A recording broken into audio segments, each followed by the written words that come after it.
I got it. You cannot kill a Sith. Hey guys, this is Drax, and today I'll be sharing my thoughts on Star Wars Battlefront 2 so far.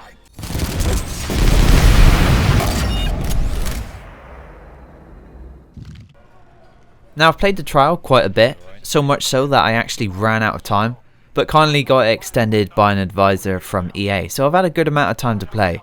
Around 20 hours to see everything and make up my mind. What I will say is that this isn't a review. I can't review the game just yet. I think it's too early. There are still a few issues that need fixing, which we're going to talk about shortly, and I haven't even played the story or arcade mode thoroughly yet, so the review will come at a later date.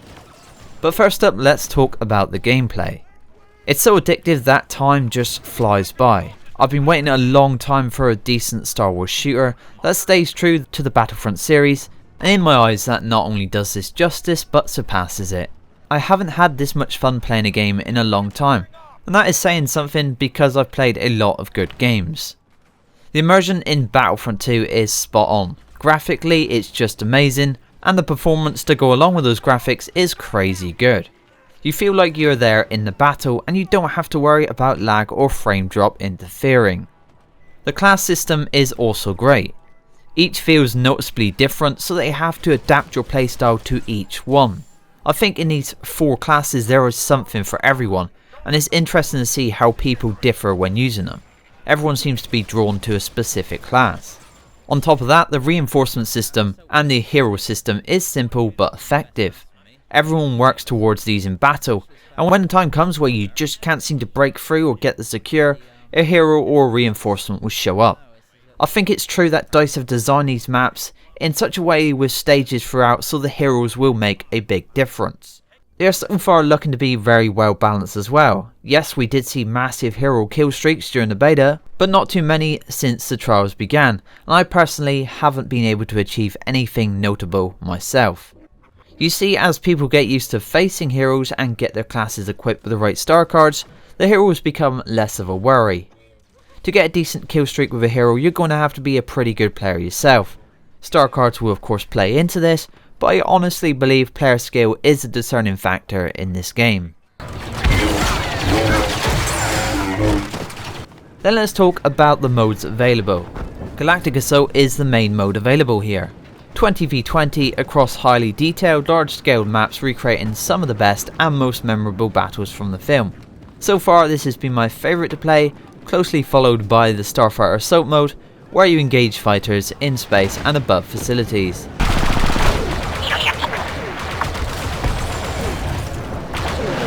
Other modes available are Strike, which is a more competitive best of 3 objective mode. You have Heroes vs Villains, which is a very fun 4v4, all heroes and villains, no troopers, with a new target system in comparison to the last game. I never liked Heroes vs Villains in the previous game, hardly played it, but I gotta say I really enjoy it this time. It's much more tactical and the importance of team play has gone up. And for the final multiplayer mode we have Blast. This is your simple first to 100 kills deathmatch, but I haven't played it at all yet, so I can't comment on whether it's any good. What I will say is for weapon unlock challenges where you have to get 500 kills on specific classes, this mode is probably the best to play. Outside of multiplayer, we of course have arcade mode, offering specific scenarios to test and hone your skills as a player. This is great for prepping your use of heroes before entering into the multiplayer world, and it's surprising how much fun you can have in this mode alone.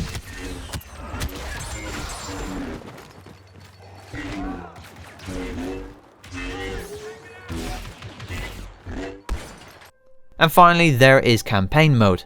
This is debuting an untold story of the Inferno Squad and its leader Iden Versio. What's outstanding about this story is that it is counted as canon, meaning it's part of the Star Wars universe, fitting in between Return of the Jedi and The Force Awakens. I've read the book that is the prelude to the story and I enjoyed it, so I'm really looking forward to playing this campaign through. Ignite the Inferno. So in all, that's everything right with the game. Pretty much all the gameplay is spot on and a lot of fun. But as with every game, you need a progression system, something to grow your player or character and keep you playing. The problem is, progression is all about loot crates and star cards. If you haven't seen my previous video, I'd suggest checking it out to fully understand how these work, as I won't be explaining it in too much detail in this one. But simply put, star cards affect the abilities on every class, starfighter or hero you play. The credit amount per game is set as a time reward. Playing well does not give you any more, and if it does, then it's hardly noticeable most of the time. The credits can also be acquired via various challenges as well, but I would say these reward you in very small amounts and they don't make much of a dent in the current grindy system. Credits are required to buy crates to get star cards, but they've also gone and locked our favourite heroes like Luke and Vader behind massive credit paywalls as well. Why, you might ask? Well, it seems they just want our money. Money via crystals, that is. You see, credits isn't the only way to acquire crates. The simplest and fastest way, saving yourself hours of playtime, is to throw money into crystals and buy yourself a ton of crates. Not only do you get more star cards this way, boosting your classes etc, but you also receive a load of crafting parts to boost these star cards to a higher level, and any duplicate cards you get will be broken down for credits. So basically you can actually pay to get the main currency in this game. This means you can technically buy every item in this game with real money. Yes, the epic star cards are locked behind a level cap, but the cap is fairly low and I'm nearly at it already just by playing the trial. Early game it's pay to win, and more than that, it ruins what could have been a 10 out of 10 game. Locking the heroes behind these massive credit paywalls means that a player who just wants to play the game without investing any more money into it has to make the decision on whether he wants to buy a hero or buy the crates. EA and DICE are saying, throw some money our way and you can have both. If you choose to get a hero, say you want Luke, then you'll have 30 to 40 hours of gameplay where you won't be upgrading any cards.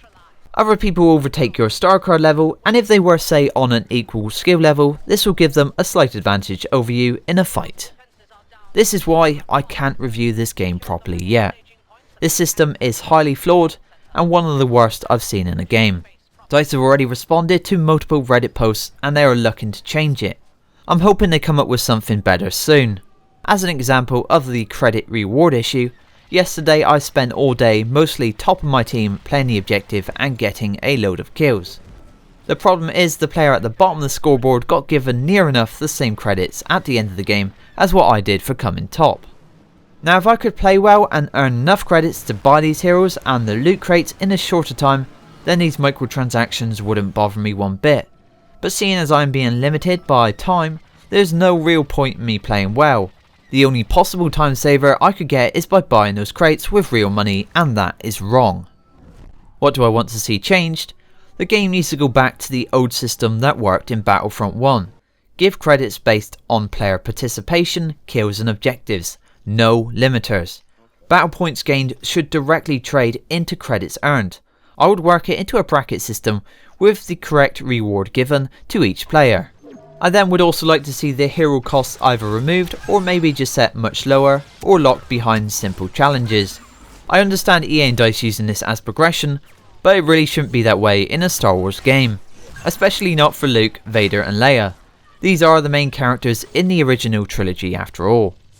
So to sum it up, fantastic game when it comes to gameplay, I can play it all day, but horrible progression system which doesn't allow skillful and objective based players to benefit from playing well.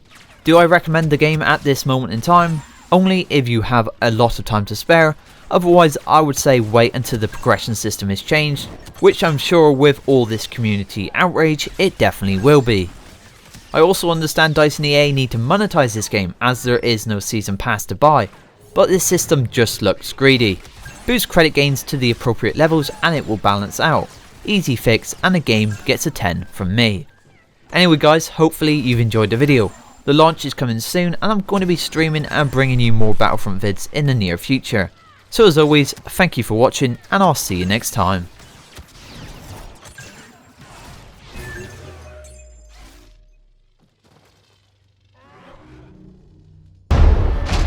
Target, watch out! Give them everything we've got!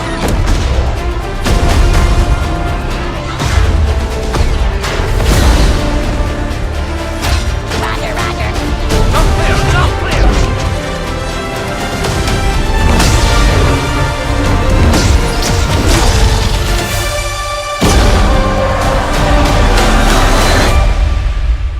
The Empire's time has come.